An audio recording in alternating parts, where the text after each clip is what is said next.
नमस्कार, मैं हूं प्रखर श्रीवास्तव। हमारे खास कार्यक्रम पूरा सच में आपका स्वागत है। और खबरों की दुनिया में पूरा सच बहुत जरूरी होता है, क्योंकि झूठ से भी खतरनाक होता है अधूरा सच, और उसी तरह खतरनाक होती है अधूरी खबर। इसलिए हर खबर का पूरा सच हम आपको बताएंगे, वो भी तथ्यों, तर्कों और सबूतों के साथ। तो आइए बिना देर किए देखते हैं पूरा सच।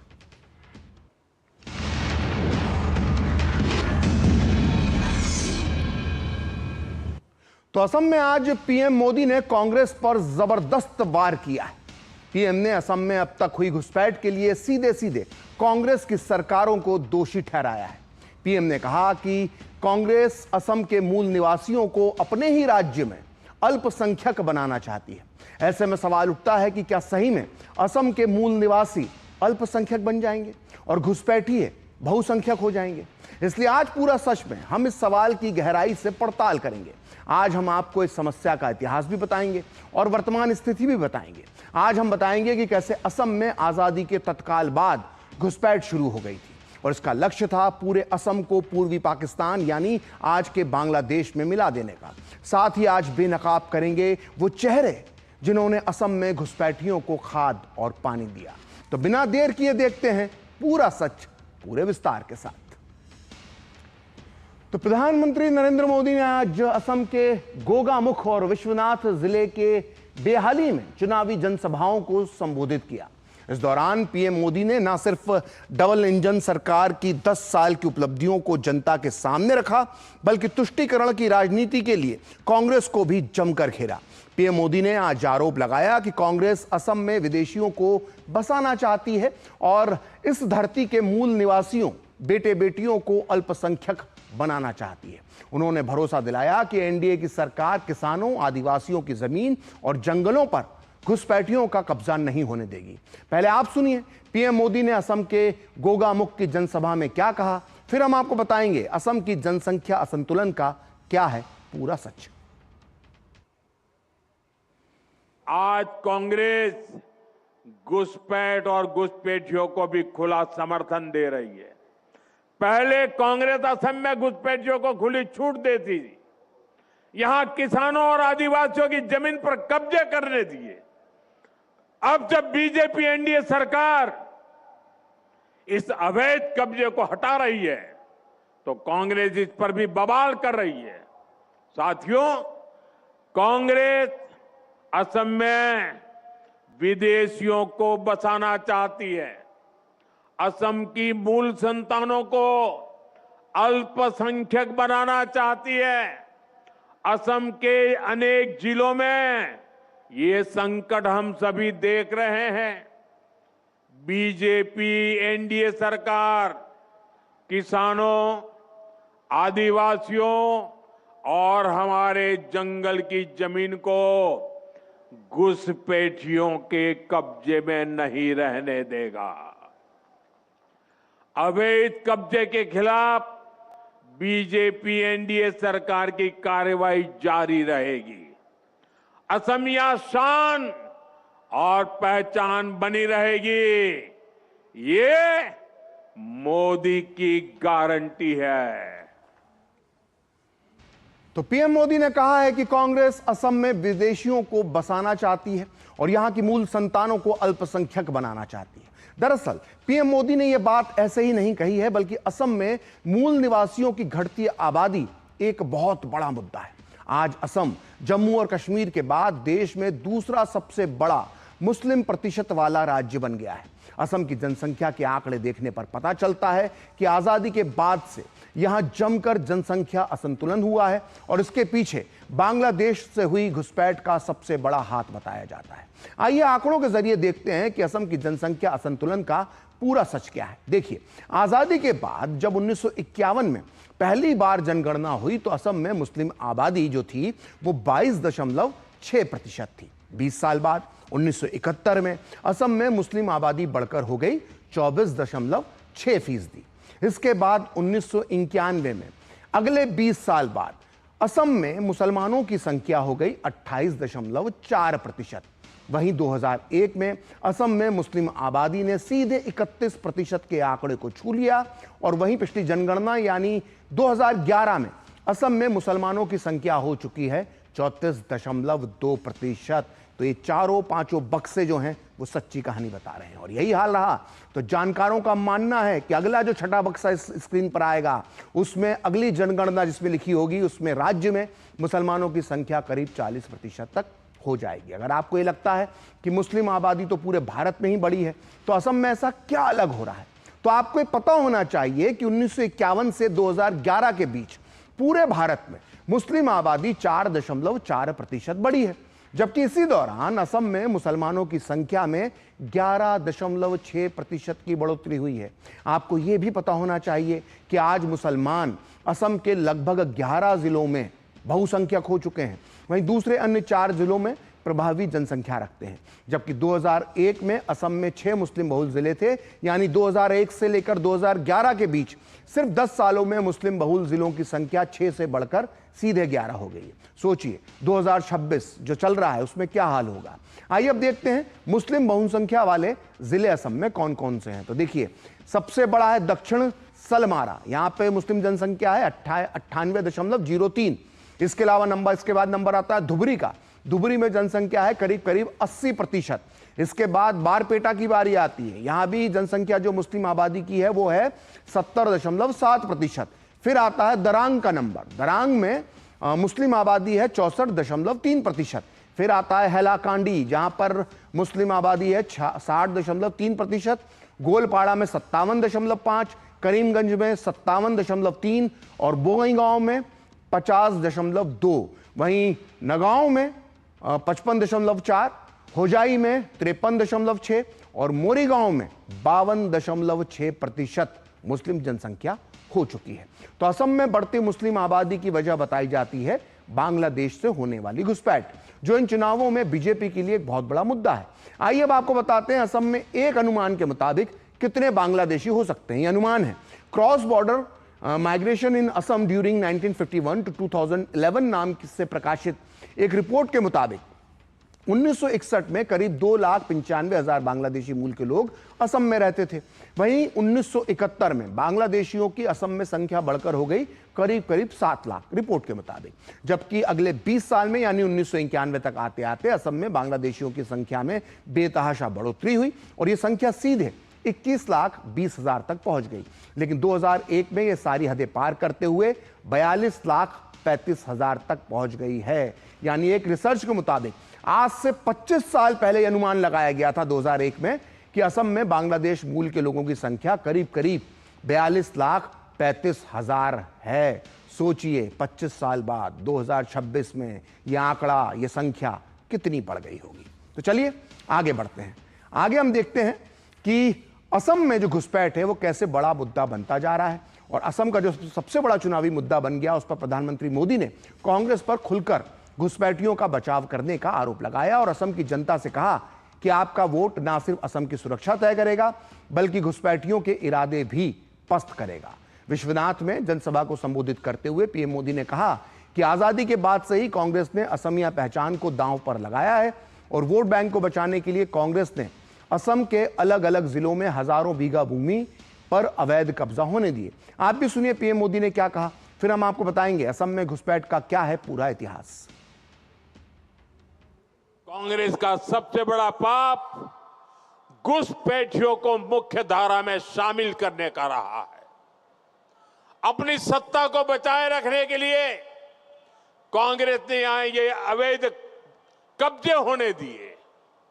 बाहर से लोग आते थे और जहां मर्जी बस्ती बसा लेते थे। देखते ही देखते असम की लाखों बीघा जमीन अवैध कब्जे के तहत चली गई।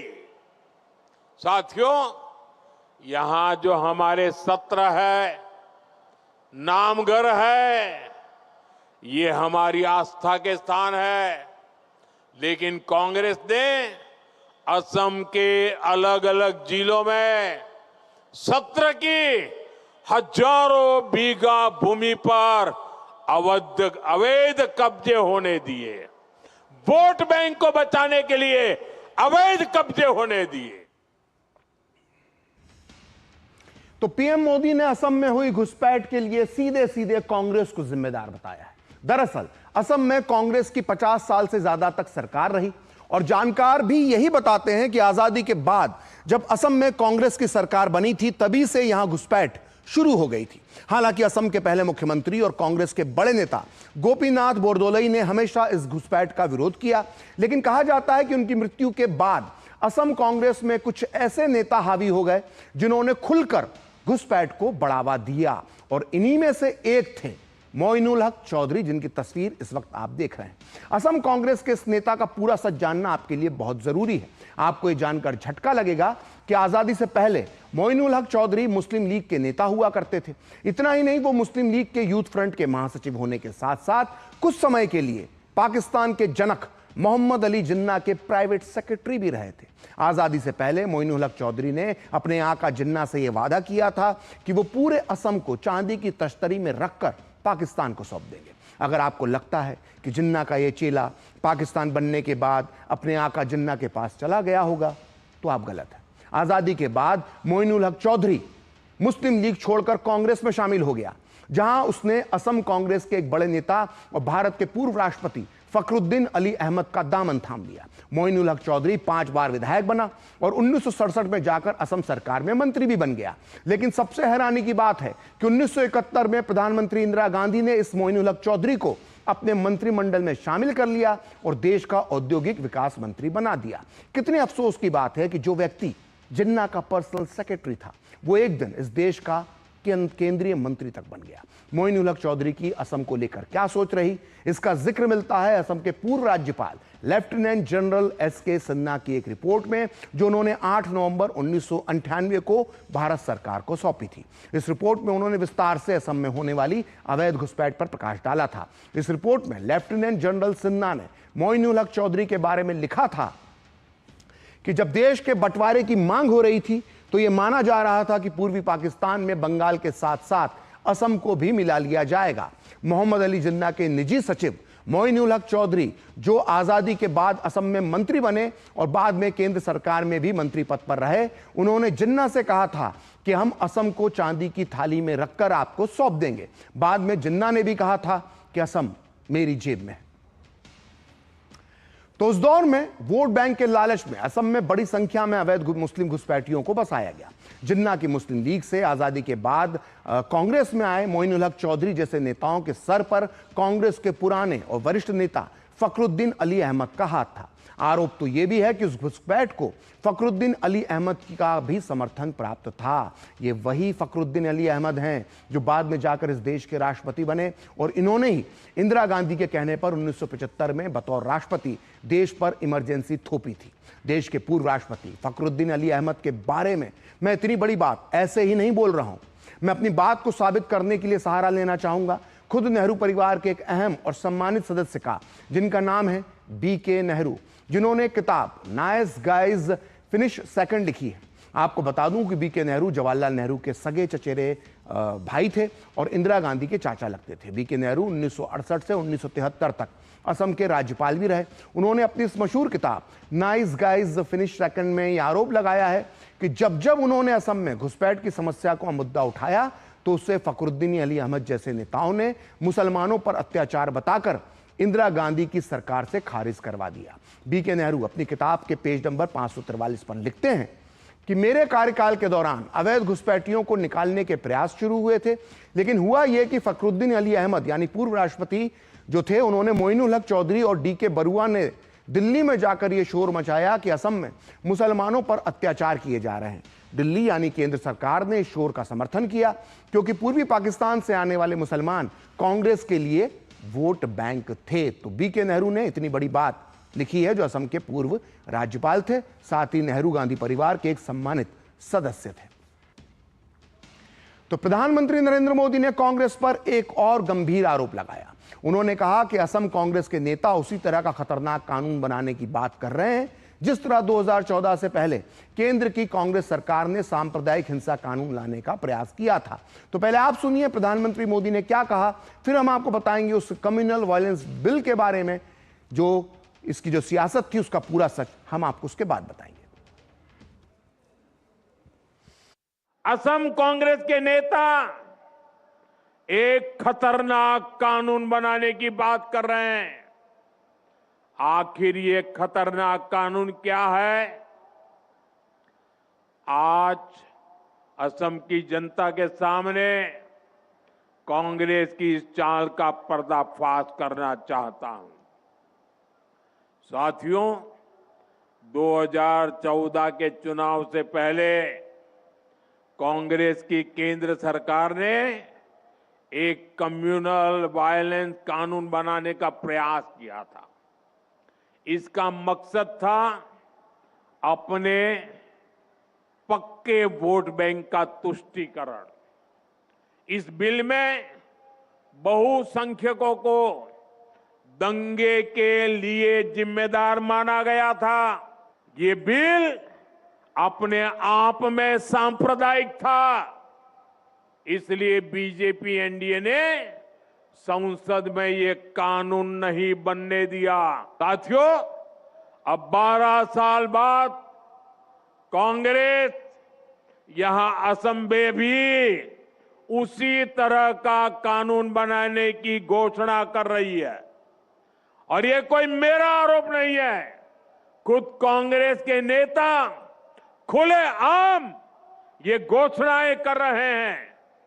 ये एकदम साफ है कि कांग्रेस अब सत्ता पाने के लिए कुछ भी कर सकती है।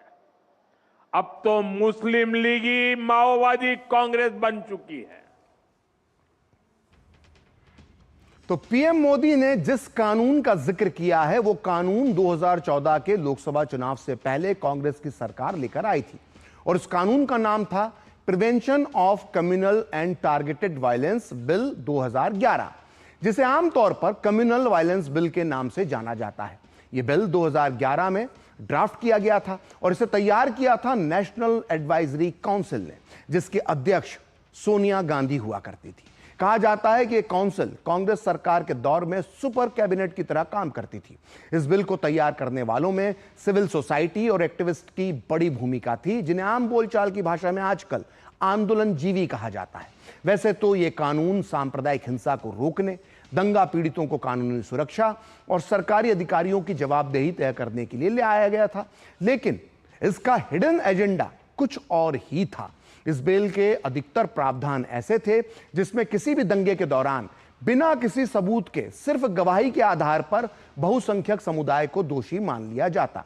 आइए अब हम आपको बताते हैं कि इस बिल के प्रावधान क्या क्या थे। तो देखिए, इस बिल की मूल बात यह थी कि किसी धार्मिक या भाषाई अल्पसंख्यक समूह को निशाना बनाकर अगर हिंसा होती है तो उसे विशेष अपराध माना जाएगा।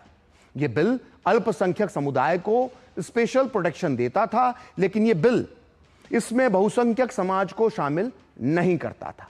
इस बिल की सबसे अनोखी बात यह थी कि अगर हिंसा बहुसंख्यक के खिलाफ हो या उस पर हमला हो तो उस पर यह कानून लागू नहीं होता था, यानी बहुसंख्यक पीड़ित हो ही नहीं सकता। इस बिल में यह मान लिया गया था कि सांप्रदायिक हिंसा केवल बहुसंख्यक समाज द्वारा ही की जाती है और अल्पसंख्यक समुदाय कभी हिंसा की शुरुआत नहीं करता। इस बिल में ऐसे प्रावधान थे जिसमें सांप्रदायिक अपराध करने पर अल्पसंख्यक समुदाय को सजा ही नहीं हो पाती।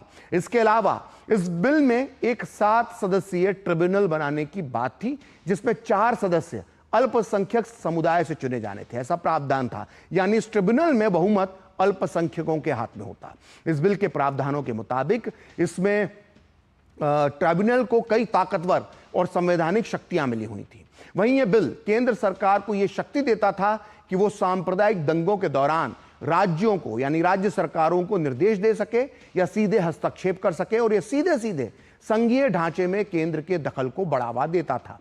कुल मिलाकर यह बिल हमारे देश के धर्मनिरपेक्ष सिद्धांतों के खिलाफ था। इसलिए बहुसंख्यक समाज और बीजेपी के विरोध की वजह से यह बिल कभी पास नहीं हो सका और यूपीए सरकार का यह अरमान अधूरा ही रह गया। तो पूरा सच में वक्त है एक ब्रेक का, और ब्रेक के बाद बताएंगे प्रियंका गांधी वाड्रा ने असम की रैली में आज क्या कहा।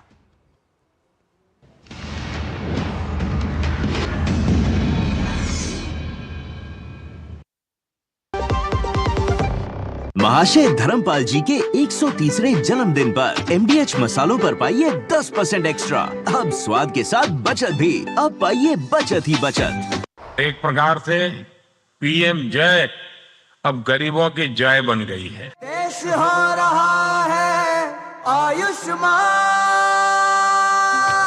मुफ्त उपचार मिल रहा, अब कोई लाचार ना रहा, जन जन का हो रहा कल्याण। गरीबों की शान ये है स्वास्थ्य का वरदान।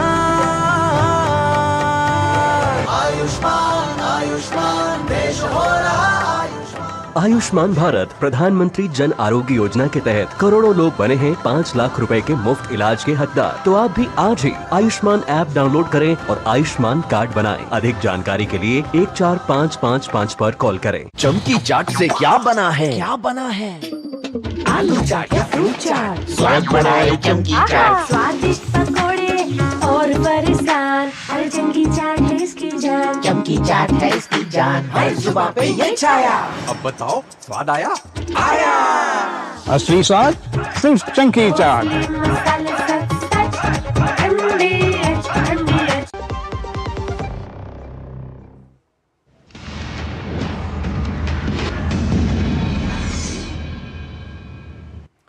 तो ब्रेक के बाद पूरा सच में आपका एक बार फिर से स्वागत है। और असम में विधानसभा चुनाव से पहले बीजेपी और कांग्रेस के बीच आरोप प्रत्यारोप का दौर जारी है। कांग्रेस नेता प्रियंका गांधी वाड्रा ने आज असम के नजीरा की रैली में बीजेपी सरकार पर जबरदस्त हमला बोला।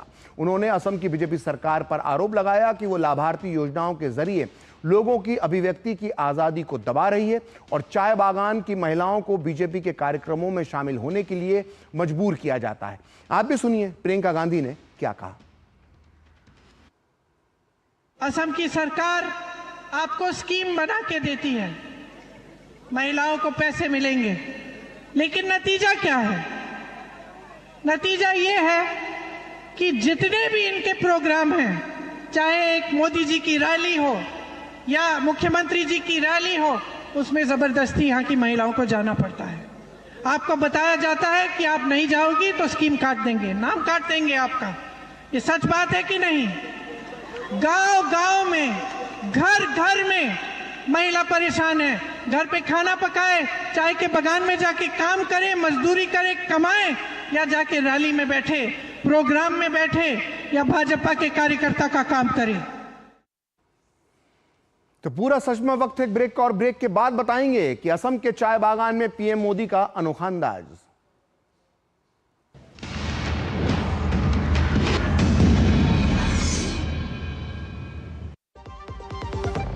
महाशय धर्मपाल जी के 130वें जन्मदिन पर एमडीएच मसालों पर पाइए 10% एक्स्ट्रा। अब स्वाद के साथ बचत भी, अब पाइए बचत ही बचत।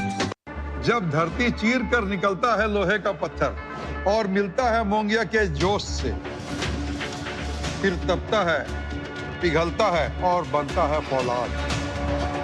अब होता है सरिया सारी खूबियों के साथ। मोंगिया स्टील, मजबूत देश का मजबूत सरिया। गोल्डी छोले मसाले, जहाँ जाए रिश्ते बनाए। गोल्डी लाए हैं फ्रेश लॉक टेक्नोलॉजी, जो रखे मसालों को हर समय फ्रेश।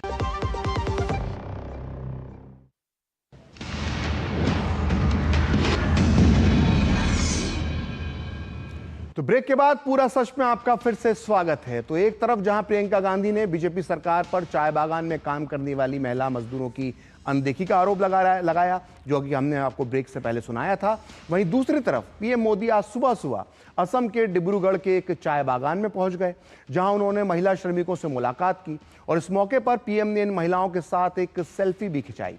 पीएम मोदी ने चाय बागान की तस्वीरें अपने एक्स हैंडल पर शेयर की हैं। उन्होंने इस पर लिखा है कि चाय असम की आत्मा है और यहाँ की चाय ने पूरी दुनिया में अपनी पहचान बनाई है।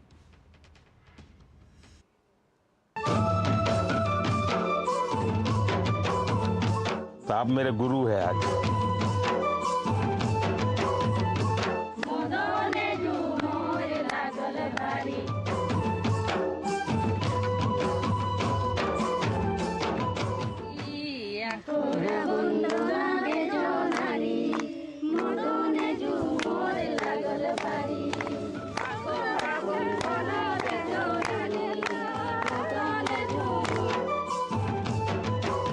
ये लेते हैं इसको डांगो जब ऊपर होता है। हाँ, चलिए आपने मुझे सिखा दिया। तो आप मेरे गुरु हैं आज। अच्छा, बच्चों को पढ़ाते हैं? भी 10 में गया है। तो 10 में गया। आपका बच्चा? BA कंप्लीट कर दिया। BA कंप्लीट किया, अरे वाह। तो आज पूरा सच में इतना ही। कल फिर होगी आपसे मुलाकात अपने इस खास कार्यक्रम पूरा सच में किसी और सियासी मुद्दे की पड़ताल के साथ। तो मुझे और मेरी पूरी टीम को दीजिए अनुमति। नमस्कार।